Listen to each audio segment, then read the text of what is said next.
지난 시간에는 같은 유형의 변수를 한꺼번에 선언할 때 편리한 배열에 대해서 배웠습니다. 이번 영상에서는 상수와 열거에 대해서 익혀볼 겁니다. 상수란 특정 값을 계속 가지고 있는 숫자를 말합니다. 그래서 항상 상의 숫자 수에서 상수입니다. 이 상수는 숫자로 의미를 직관적으로 파악하는 것에 도움이 됩니다. 이게 무슨 말이냐? 키라는 글자는 1, 2, 3, 4, 5, 6 그러니까 12만 3456을 뜻하는 정수형 값이다 라고 이렇게 선언할 수 있습니다. 1, 2, 3, 4, 5, 6을 뭐 직접 프로그램 할 때 입력해도 되는데 사실 1, 2, 3, 4, 5, 6 1, 2, 3, 4, 5, 6을 이렇게 입력하게 되면 이게 사실 무슨 의미인지 알 수가 없어요. 이게 높이 값인가? 키인가? 가로 값인가? 세로 값인가? 전혀 알 수가 없어요. 근데 이걸 이제 의미가 담긴 단어로 매핑을 해주면 아 이건 키고 실제 값은 1, 2, 3, 4, 5, 6이라는 정수형 값이 들어가 있구나 이렇게 알 수가 있죠. 그래서 이제 코드를 읽기 쉬워진다는 특징이 있고요.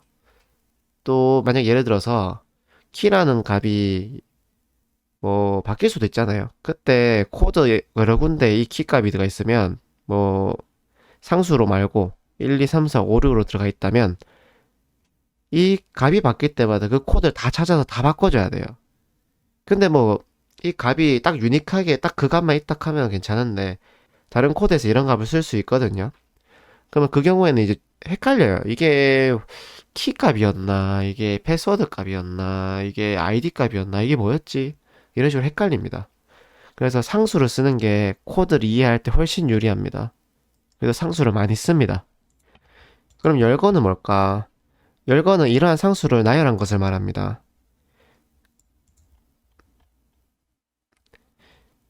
같은 분류이고 값을 구분해야 하지만 특정한 값일 필요가 없는 경우에 쓸만합니다.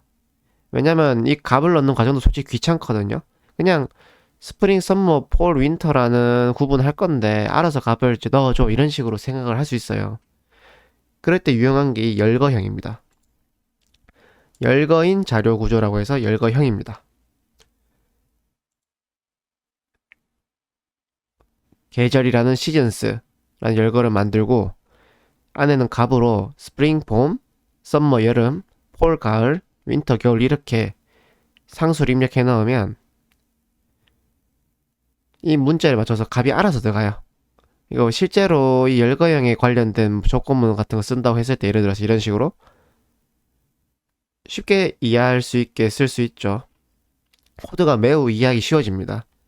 아, 시즌에 대한 값에 따라서 내가 봄, 여름, 가을, 겨울을 구분해가지고 코드를 실행하겠다. 이렇게 쉽게 이해할 수가 있죠. 그럼 이제 코드를 보고 한번 실습해 보겠습니다. 매번 하듯이 GitHub에서 소스 코드 받아오시면 되고요. 이미 받아오신 분들은 이렇게 열어보시면 됩니다. 일단 상수 예제부터 볼게요. 콘스탄트 이그젬플을 엽니다. 콘스탄트 이그젬플을 열면 아까 전에 봤던 코드가 있습니다. 상수형 정수 인트로 키라는 상수를 선언하겠다. 이 키라는 상수에는 1, 2, 3, 4, 5, 6이 들어가 있다. 12만 3456이 들어가 있다. 이렇게 선언한 겁니다. 이 상수값을 한번 확인해 보기 위해서 표준 출력을 찍어 본다면, 표준 출력을 해본다면, 키는 12만 3456입니다. 라고 나타날 겁니다. 네. 보시면, 키는 12만 3456이라고 나타납니다. 이제 열거 예제를 실행해 보겠습니다. enumeration example를 열시고요.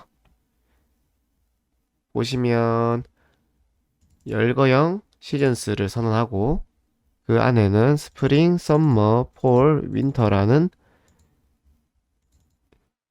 상수를 선언합니다. 실제로 이렇게 쓰는 겁니다. 시즌즈라는 열거가 있고 이 형식을 따르는 변수 시즌을 선언하겠다. 열거형 변수죠. 그래서 이 시즌즈 안에는 내가 스프링을 넣어 놓겠다. 그러면 실제로 이 시즌이라는 변수 안에는 이 스프링 값이 들어가 있습니다. 그래서 시즌이 스위치문에서 수행이 되면 썸머, 폴, 윈터 쪽으로 코드가 분기하지 않고 이 스프링을 분기를 해서 요거부터 실행된 겁니다. 봄입니다. 그리고 이제 브릭이 실행돼서 이 스위치 문을 빠져나오게 되죠. 결국 콘솔 출력에는 이 봄입니다만 나타납니다. 네, 보시다시피 봄입니다만 나타났습니다. 네, 이렇게 상수와 열거에 대해서 배워왔습니다. 다음 시간에는 표준 입력과 출력, 파일 입력과 출력에 대해서 익혀보겠습니다. 표준 입력과 출력을 익히게 되면 예를 들어서 뭐 키보드 입력을 잘 받는다든지 아니면 모니터에 뭐 글자를 잘 보여준다든지 이거를 할 수 있고요. 파일 입력과 출력에 대해서 배우게 되면 이제 데이터를 뭐 저장하고 읽고 하는 거에 대해서 할 수 있습니다.